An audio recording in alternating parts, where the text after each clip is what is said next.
स्वागत है दोस्तों आप सभी का फिर से एक नए वीडियो में। तो दोस्तों आज का जो वीडियो है झारखंड बोर्ड कक्षा 11वीं के सभी विद्यार्थी के लिए सबसे मोस्ट इंपॉर्टेंट वीडियो रहने वाला है, क्योंकि दोस्तों आज की इस वीडियो के माध्यम से हम लोग 25 फरवरी को इंग्लिश कोर के पेपर के लिए सबसे most important VVI MCQ questions को आज की इस वीडियो में हम लोग सोल्व करेंगे, जो दोस्तों झारखंड बोर्ड का खुद का ऑफिशियल खुद का ओरिजिनल क्वेश्चंस है।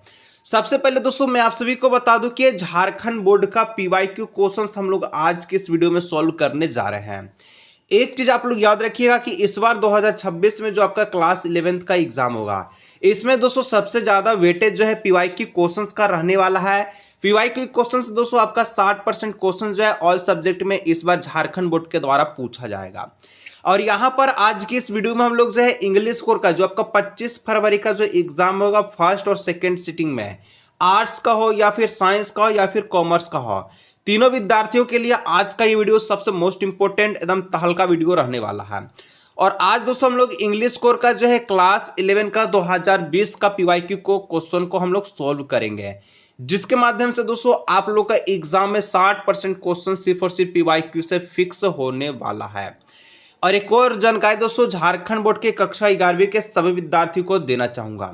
देखिए इस बार 2026 में जो आपका एग्जाम चलेगा, ठीक है, इसमें दोस्तों जिस प्रकार का क्वेश्चन आपका एग्जाम में इस बार पूछा जाने वाला है, इस प्रकार का क्वेश्चन दोस्तों आपको इस गेस पेपर में अवेलेबल हो चुका है, जो कि दोस्तों कक्षा 11वीं के विद्यार्थियों के सभी विद्यार्थी के पास ये गेस पेपर होना चाहिए। गेस पेपर का दोस्तों जो प्राइस है मात्र जो है यहाँ पर 79 रुपये रखा गया है। अगर कोई विद्यार्थी चाहता है कि सर हम गेस पेपर को पढ़ के कितना नंबर प्राप्त कर सकते हैं, तो आप लोग एग्जाम में 90% अंक प्राप्त कर सकते हैं। किसी को भी चाहिए तो दोस्तों आप लोग इस नंबर पर व्हाट्सएप करके गेस पेपर को परचेज कर सकते हैं ओनली फॉर 79। यदि कोई विद्यार्थी डिस्काउंट चाहता है तो आप लोग इस पर 10% का डिस्काउंट भी मिल जाएगा। लेकिन आज का ये वीडियो आप लोग पूरा अंत तक देख के जाइएगा, क्योंकि आज का ये वीडियो आप लोग के लिए कक्षा 11वीं इंग्लिश कोर के पेपर के लिए एकदम तहलका मचा के रख देने वाला है। दोस्तों क्वेश्चंस जो हम लोग 6 नंबर क्वेश्चन से सॉल्व करेंगे, ठीक है, ऐसा इसलिए क्योंकि एग्जाम में आप लोग पैसेज कहीं से भी पढ़ लीजिए, ठीक है, एग्जाम में पैसेज कहीं से भी पढ़ लीजिए, पैसेज कभी भी रिपीट नहीं करता है इंग्लिश कोर में। तो पैसेज आप लोग दोस्तों खुद से ही बनाना होगा एग्जाम में। बाकी जो आपका जो है यहाँ पर 35 क्वेश्चन है वो डिट्टो आपको मैं इंग्लिश कोर में मैच करवा दूंगा पीवाईक्यू से और गेस पेपर से। तो आप लोग चलिए हम लोग देखते हैं वीडियो को क्या क्या प्रश्न है और को सारा को सोल्व करते हैं। 6 नंबर क्वेश्चन दोस्तों, expression of thank is written in. और जितने सारे विद्यार्थी दोस्तों चैनल पर पहली बार आप लोग सब्सक्राइब कर लीजिएगा, क्योंकि कक्षा 11वीं का एकदम धाकर तैयारी होना स्टार्ट हो चुका है। Expression of thank is written is, देखिए जब भी आप लोग जो है थैंक्स का प्रयोग करते हैं तो कहां पर करते हैं? रिपोर्ट लिखते समय थैंक्स करते हैं नहीं, कभी भी हम लोग नारेशन रिपोर्ट लिखेंगे थैंक्स का यूज कभी जिंदगी में नहीं करेंगे। आर्टिकल में कभी भी थैंक्स का यूज नहीं होता, क्योंकि हम लोग यहाँ पर पोस्ट का बारे में डिक्लेयर करते हैं, इसमें टाइटल होता है, सब हेडिंग हेडिंग और कंक्लूजन होता है। नोटिस राइटिंग में लिखते हैं नहीं, कभी भी हम लोग थैंक्स का यूज नहीं करते हैं। कौन सा बचिएगा? तो ऑप्शन नंबर 3 स्पीच राइटिंग बचिएगा। तो जब भी हम लोग स्पीच देते हैं तो लास्ट में क्या बोलते हैं? Thanks you everyone. तो यहाँ पर हम लोग क्या करते हैं? थैंक यू का यूज करते हैं। तो ऑप्शन नंबर 3 बिल्कुल करेक्ट आंसर हो जाएगा। वीडियो को लाइक करके चैनल को सब्सक्राइब कर लीजिएगा, चाहे किसी भी स्ट्रीम के विद्यार्थी हो, इस बार तहलका मचाने से कोई नहीं रोक सकता, ठीक है। एक एक क्वेश्चन एग्जाम में यहीं से आएगा। A formal letter start with, देखिए जब भी आप लोग फॉर्मल लेटर लिखिएगा तो कहां से स्टार्ट कीजिएगा? तो फॉर्मल लेटर दोस्तों आपका सेंडर एड्रेस से यहाँ स्टार्ट होता है। मतलब सेंडर एड्रेस कहां से? जो फॉर्मल लेटर आपका भेज रहा, मान चलिए कोई आपका विद्यार्थी है धनबाद का और ये भेजना चाहता है जमशेदपुर यानी कि टाटा में भेजना चाहता है, ठीक है। तो देखिए धनबाद से भेज रहा है कहाँ? टाटा यानी कि जमशेदपुर में। तो क्या करेगा? तो धनबाद का एड्रेस को वो लिखेगा, यानी कि जहां से भी फॉर्मल लेटर भेजा जाता है वहां का एड्रेस सबसे पहले रहता है। 8 नंबर कहता है conclusion in the article writing does not include. देखिए जब भी आप लोग कंक्लूजन लिखेंगे आर्टिकल राइटिंग में, तो इसमें जिंदगी में आप लोग वार्निंग का यूज नहीं कीजिए। इसलिए यूज नहीं कीजिए क्योंकि आर्टिकल है, इसमें हम किसी को चेतावनी नहीं दे रहे हैं। कंक्लूजन में हम लोग सिर्फ और सिर्फ उसका सारांश को लिखते हैं कि मेरा टाइटल जो था, सब हेडिंग था, इसमें आप लोग किसके बारे में जो है बताएं, ठीक है। इस प्रकार से ऑप्शन नंबर 2 बिल्कुल सही आंसर हो जाएगा। 9 नंबर दोस्तों, ग्रामेटिकली करेक्ट है जो आपका क्वेश्चन है, इससे 2 क्वेश्चन आपके एग्जाम में आएगा जो कि फिक्स है, इसको आप लोग देख लीजिएगा, ठीक है। पहला दोस्तों यहाँ पर देखिए इस प्रकार से फ्रेंड है लिखा है, आई लिखा है, माई लिखा है, वेयर लिखा है, ग्रैंड मदर लिखा है, एंड लिखा है और गुड लिखा है। अब इसको क्या करना, सजा करके एक वर्ड तैयार करना है जो कि सही फॉर्मेट में होना चाहिए, सेंटेंस को मेजर्स करना चाहिए, हर एक यहाँ पर जो है रूल्स को फॉलो करना चाहिए।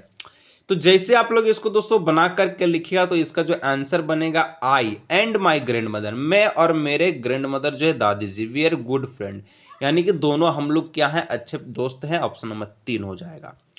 अब देखिएगा 10 नंबर का क्वेश्चन है कि choose the grammatically correct sentence. यहां पर इस प्रकार से आप 4 गो क्वेश्चन है, ठीक है। कहता है ऑप्शन से कहता कि a cars run over the dog, a car ran over the dog, ठीक है, on the dog, a car ran over the dog, या फिर a car ran in the dog. तो देखिए यहाँ जो सेंटेंस का सही यूज होगा ऑप्शन नंबर 3 में, क्योंकि जो डॉग के ऊपर क्या हुआ, कार जो है गुजर गया, जिसके कारण अब आपको पता ही होगा, ठीक है। चलिए 11 नंबर का था कि मलेरिया इज डैश, ठीक है, आउट इन द सिटी। तो दोस्तों ये सिटी से क्या है, मलेरिया क्या है, आउट है, दूर है, यानी कि ब्रेक लगेगा, नहीं ब्रेक कैसे लगेगा, ब्रेक्ड लगेगा, वर्ब टू का यूज नहीं होगा, हैज बीन ब्रेकिंग नॉट, ये हो जाएगा हैज ब्रोकन, यानी कि यहाँ जो मलेरिया है ये इस सिटी का पार्ट नहीं है, ये कब कहीं ब्रोक हो चुका है, ठीक है। चलिए 3 नंबर हो जाएगा बिल्कुल सही आंसर। इसके बाद 12 नंबर क्वेश्चन से कि the thief dash red handed, thief जो है किसको रेड हैंडेड पकड़ रहा है, चोर को, सॉरी थीप जो है क्या है, रंगे हाथ पकड़ा गया, ठीक है, रंगे हाथ पकड़ा गया मतलब वॉज काउज्ड हो जाएगा यहाँ पर 3 नंबर करेक्ट आंसर, केट का काउट थर्ड फॉर्म, ठीक है। चलिए अब दोस्तों एग्जाम में देखिए 13 से 15, 13, 14, 15 3 को क्वेश्चंस के लिए आपको क्या करना होगा, एक आपका पोएम्स जो है आपका किताब का रहेगा, ये आपको पढ़ना है, 3 नंबर का जवाब देना है। पोएम कहता है कि my mother dead was before I was born and the sea, ठीक है, which appear to have changeless was there terribly or transit fit. इस प्रकार से पोएम है आपका किताब का। 13 नंबर क्वेश्चन कहता है कि the sweet face the photograph showed was that of, जो फोटोग्राफ है दोस्तों इसमें स्वीट फेस किसका शो किया गया, किसका यहाँ पर जो है शो फेस को दिखाया गया है, ठीक है, स्वीट फेस को। तो जो भी नरेटर जो भी कथावाचक है उसकी माँ को, उसकी मम्मी को, ठीक है, ऑप्शन नंबर 4। 14 नंबर है द फोटोग्राफ वॉज टेकन, देखिए फोटोग्राफ जो है कहाँ पर, जो फोटोग्राफ वॉज टेकन, टेकन मतलब कब लिया था, फोटोग्राफ जो है कब लिया गया था। तो देखिए यहाँ पर जो नरेशन आप लोग पढ़ेगा तो इस नरेशन में दोस्तों जो नरेटर है वो बोर्न नहीं हुआ था, यानी कि वो उनका जन्म नहीं था, तभी का ये फोटो था। तो यहाँ पर जो ऑप्शन नंबर 4 दिख रहा है, when the narrator was not even born, ठीक है, ऑप्शन बॉर्न, ऑप्शन नंबर 4 बिल्कुल करेक्ट आंसर। एक एक क्वेश्चंस को देख लीजिएगा, तहलका मचाने से कोई नहीं रोक सकता है। जितना भी वीडियो आपको आएगा आज से, चाहे वह हिस्ट्री का हो, साइंस स्ट्रीम का हो, कॉमर्स स्ट्रीम का या फिर आर्ट्स का, हर एक को आप लोग देख लीजिएगा, एग्जाम पार तहलका मचा दीजिएगा, ठीक है। अब देखिए वर्ड्स ट्रांसिस्ट का मतलब क्या होता है, ट्रांसिस्ट का जो है सिनोनियम होता है, क्या होता है, मोमेंटरी होता है, ऑप्शन नंबर 2 बिल्कुल करेक्ट आंसर हो जाएगा। अब देखिएगा तो 16 नंबर क्वेश्चन से कि what times of the day is describe in the poem the Laburnum Top, जो लेबर्नन टब जो आपका पोएम है, ठीक है, इसमें क्या चीज को डिस्क्राइब किया गया है, कौन सा दिन को डिस्क्राइब किया गया, अर्ली मॉर्निंग नहीं, नून नहीं, नाइट नहीं, आफ्टरनून यानी कि दोपहर के समय को यहाँ पर डिस्क्राइब किया गया, और सितंबर के महीने को। चलिए इसके बाद नेक्स्ट क्वेश्चन आपका 17 number, how does September sunlight appear, देखिए सितंबर का जो सनलाइट से कैसा दिखता है, तो येलो दिखता है, यानी ऑप्शन नंबर 3 हो जाएगा बिल्कुल सही आंसर। 18 नंबर क्वेश्चन से कि the place of origin of the rain is, तो जो भी ऑरिजिन का जो प्लेस था ये कैसा था, ये स्काई था, ऑप्शन नंबर बी 2 का बिल्कुल करेक्ट आंसर यानी कि ब्लो। अब देखिएगा तो the poet wants to know, poet क्या जानना चाहता था, पोएट यही जानना चाहता था कि the day he lost his childhood, यानी कि वो अपने बचपन का दिन खो दिया गया है, ठीक है, बचपन का दिन क्या किया गया, खो दिया गया है, जो कि एक बहुमूल्य समय होता है सभी के लिए। अब देखिए 20 नंबर, तो hello and heaven could not be found, याद रखिएगा यही वाला आएगा तो यही वाला आएगा, ठीक है, हर एक क्वेश्चन को देख लीजिएगा, कोई भी छोड़िएगा नहीं। Hell and heaven could not be found, hell and heaven कहाँ पर नहीं पाया जाता है, नर्क और स्वर्ग ज्योग्राफिक बुक में। The father is ready to, father कहाँ से किस लिए रेडी था, फॉरगिव हिम के लिए, ठीक है, ऑप्शन नंबर 2 के लिए। 22, what did the grand mother do in the afternoon, दोपहर के समय जो दादी जी है क्या कर रही थी, दोपहर के समय दादी जी स्पैरो जो चिड़ियाएं होती है उनको क्या कर रही थी, वो खाना खिला रही थी, फीड कर रही थी। When did the narrator god and cook set sail for Australia, तो देखिए नरेटर जो कथावाचक गॉर्डन कुक के लिए ऑस्ट्रेलिया कब रवाना हुआ, तो जुलाई 1976 में। ठीक है, चलिए। वो डिस्कवर्ड किंग टूट टॉम इन 1922, यानी कि 1922 में किंग टूट को कौन डिस्कवर किया है, किसके द्वारा ये खोजा गया, तो हावर्ड कार्टर के द्वारा, जो कि यही क्वेश्चंस आपका आएगा। The first green party was established in New Zealand, ठीक है, न्यूजीलैंड। तो दोस्तों यहाँ पर फर्स्ट ग्रीन पार्टी जो है न्यूजीलैंड में कब एस्टैब्लिश किया गया, तो ये 1702 में, यानी कि 1972, ऑप्शन नंबर 4। 26 नंबर का था Teplo is a boy of, Teplo का दोस्तों उम्र कितना था, 16 साल का था, option number 2। Professor Gaitonde entered fob welding to meet his, देखिए प्रोफेसर गैटेंडो जो है ये बिल्डिंग में किस लिए जाते हैं, इंटर क्यों करते हैं, ये अपने बेटे से मिलने के लिए, यानी मीट हिज सन। इसके बाद 28 number the narrator Nick Middleton met Norvo in a small and dark cafe in, तो देखिए नरेटर जो है नाइक मिडल्टन, ठीक है, in not Norvo in a small and dark cafes, क्या, तो डार्चन, ऑप्शन नंबर 3।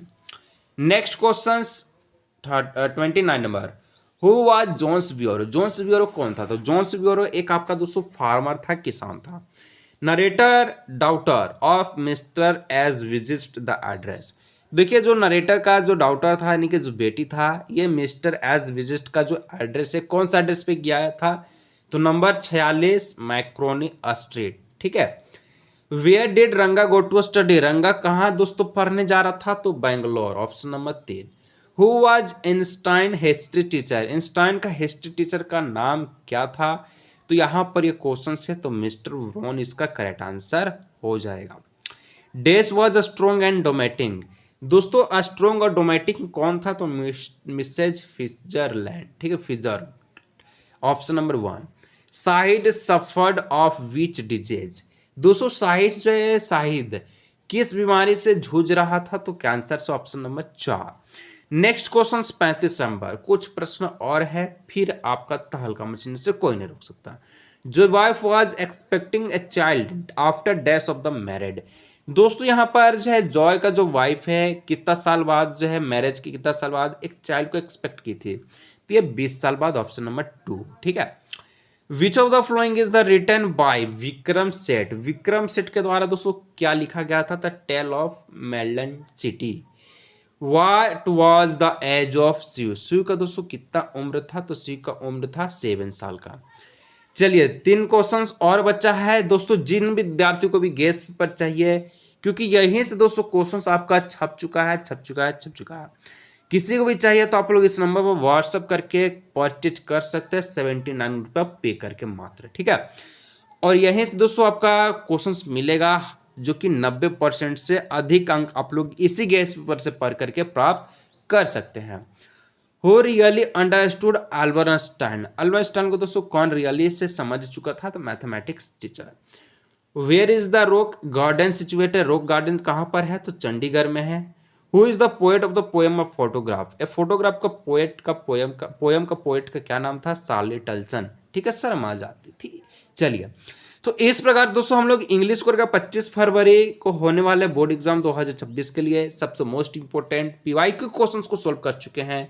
सीरीज आपका समाप्त नहीं होगा, चैनल को सब्सक्राइब करके रख लीजिएगा ताकि और भी वीडियो आप लोग देख सके। और जिन विद्यार्थियों को चाहिए कि एग्जाम में सबसे अच्छा अंक प्राप्त हो, 90% क्वेश्चंस मिल जाए, तो आप लोग इस गेस्ट पेपर को मात्र 79 पे करके प्राप्त कर सकते हैं, जो कि आपका बोर्ड एग्जाम का सवाल है। मिलते हैं नेक्स्ट वीडियो में।